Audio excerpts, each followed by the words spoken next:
Hi everyone, today we will talk about mass flow theory and translocation. First of all, the mass flow hypothesis was the model initially used to explain the movement of acinoids in the phloem tissue. More about this. Flow of solution in phloem moved in solute in B, and the net movement of water in by osmosis in A solute part. Flow of water in xylem goes to the B from A, and the concentration solution of ions in low solute concentration in partially permeable membrane. And in B, a very dilute solution of ions, highly solute concentration in partially permeable membrane. So mass flow theory involves three general steps. First one is called phloem loading. So here we have concentrated sucrose solution in phloem, companion and palisade cells. So the concentrated sucrose solution will move by active transport from low concentration to high concentration by the hydrolysis of ADP. So the second step is called generating high pressure at source. So this means that water from xylem is going to be transported by passive transport called osmosis into the phloem, increasing the hydrostatic pressure in the phloem. Third step is called generating low pressure at sink, meaning that sucrose will be transported to the companion cell, and the rest of water is going to be reabsorbed by osmosis into the xylem, decreasing the hydrostatic pressure in the phloem. Translocation is a biological term used to describe the transport of organic solutes in the phloem tissue.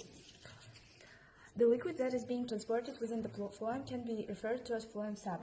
Phloem sap contains sucrose and other organic solutes moved by mass flow and down the plant.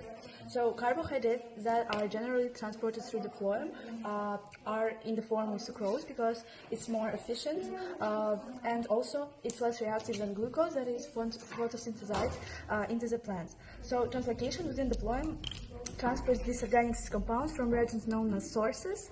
For example, it can be leaf cells here, as here mature green leaves and green stems, also seeds which are germinating.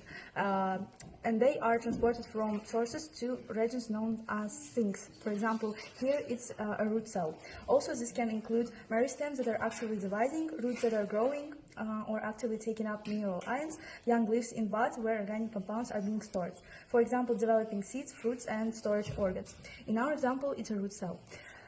So the structure of phloem and sieve tube is adapted for the process of translocation. For example, sieve plates here, they are allowing for continuous movement of the organic compounds between cells.